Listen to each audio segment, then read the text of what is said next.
झारखंड में सरकारी नौकरी की तैयारी कर रहे अभ्यर्थियों से जुड़ा एक बड़ा मामला आज हाईकोर्ट पहुंच रहा है। इसकी पूरी खबर आपको देंगे। नमस्ते, मेरा नाम है श्रेया और आप देख रहे हैं एयर नाउ। दरअसल पूरी खबर यह है कि राज्य सरकार ने सिविल जज junior division assistant public prosecutor यानी एपीपी रेगुलर और एपीपी बैकलॉग की परीक्षाएं रद्द कर दी है। अब सरकार के इसी फैसले को अभ्यर्थियों ने झारखंड हाईकोर्ट में चुनौती दे दी है। एपीपी रेगुलर और एपीपी बैकलॉग परीक्षा रद्द करने के खिलाफ दाखिल याचिकाओं पर 27 अगस्त यानी आज सुनवाई होनी है। वहीं सिविल जज जूनियर डिवीजन परीक्षा का मामला भी अदालत में पहुंच चुका है और इस पर भी जल्द सुनवाई की बात कही गई है। दरअसल इन सभी परीक्षाओं को रद्द करने का फैसला अचानक नहीं आया। सीआईडी की जांच में भर्ती परीक्षाओं में गड़बड़ी से जुड़े कुछ तथ्य सामने आने के बाद राज्य सरकार ने नियुक्ति प्रक्रिया पर बड़ा फैसला लिया। सरकार का कहना है कि जांच में सामने आए तथ्यों को देखते हुए निष्पक्षता बनाए रखने के लिए कुछ परीक्षाओं को रद्द करना जरूरी था।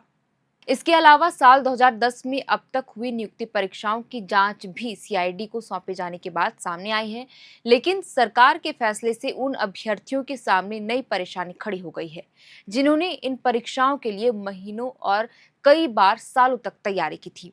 सवाल ये भी है कि अगर परीक्षा या भर्ती प्रक्रिया में कहीं गड़बड़ी हुई है तो उसका नुकसान उन अभ्यर्थियों को क्यों उठाना चाहिए जिन्होंने अपनी तरफ से पूरी मेहनत और ईमानदारी से परीक्षा दी। इसी आधार पर याचिकाकर्ताओं ने हाईकोर्ट का दरवाजा खटखटाया है। उनकी कोशिश है कि अदालत सरकार के आदेश की समीक्षा करे और इन अभ्यर्थियों को राहत दे जिनकी कोई गलती नहीं है। एपीपी की दोनों परीक्षाओं से जुड़े मामलों में जल्द सुनवाई की मांग की गई थी, जिसके बाद अदालत ने 27 अगस्त की तारीख तय की। अब आज होने वाली सुनवाई इसलिए महत्वपूर्ण भी हो जाती है क्योंकि इसमें सरकार के उस फैसले पर अदालत का रुख सामने आ सकता है जिसके तहत परीक्षाओं को ही रद्द कर दिया गया है। हालांकि अभी ये कहना जल्दबाजी होगी कि कोर्ट क्या फैसला देगा। अदालत सरकार से जवाब मांग सकती है, रिकॉर्ड और जांच रिपोर्ट दिखाने के बाद आगे की प्रक्रिया तय कर सकती है या फिर याचिकाकर्ताओं की मांग पर कोई अंतरिम राहत भी दे सकती है। मामला इसलिए भी अहम है क्योंकि यह सिर्फ 3 परीक्षाओं तक सीमित नहीं है। सरकार की कार्रवाई के बाद दूसरी पुरानी नियुक्ति परीक्षाएं भी जांच के दायरे में आ गई है। ऐसे में अभ्यर्थियों के बीच यह चिंता भी है कि कहीं पहले हो चुकी अन्य नियुक्तियों पर भी इसका असर ना पड़े। दूसरी तरफ सरकार का तर्क यही है कि भर्ती प्रक्रिया में पारदर्शिता और निष्पक्षता से समझौता नहीं किया जा सकता। अगर जांच में गड़बड़ी के तथ्य सामने आते हैं तो कार्रवाई जरूरी है, लेकिन अभ्यर्थियों की दलील है कि सामूहिक तौर पर पूरी परीक्षा रद्द करना उन लोगों के साथ भी अन्याय हो सकता है जिनका किसी कथित गड़बड़ी से कोई लेना देना नहीं है। अब इन दोनों पक्षों के बीच संतुलन कैसे बनाया जाए, यही सबसे बड़ा सवाल है। 27 अगस्त की सुनवाई में इसी विवाद की अगली तस्वीर सामने आ सकती है। फिलहाल एपीपी रेगुलर और बैकलॉग परीक्षा के अभ्यर्थी की नजर हाईकोर्ट पर है और सिविल जज जूनियर डिवीजन परीक्षा के उम्मीदवार भी अदालत से राहत की उम्मीद लगाए बैठे हैं। यानी आज की सुनवाई सिर्फ एक परीक्षा का मामला नहीं है, बल्कि ये सवाल भी है कि किसी भर्ती प्रक्रिया में गड़बड़ी सामने आने पर ईमानदार अभ्यर्थियों के हितों की रक्षा कैसे की जाए।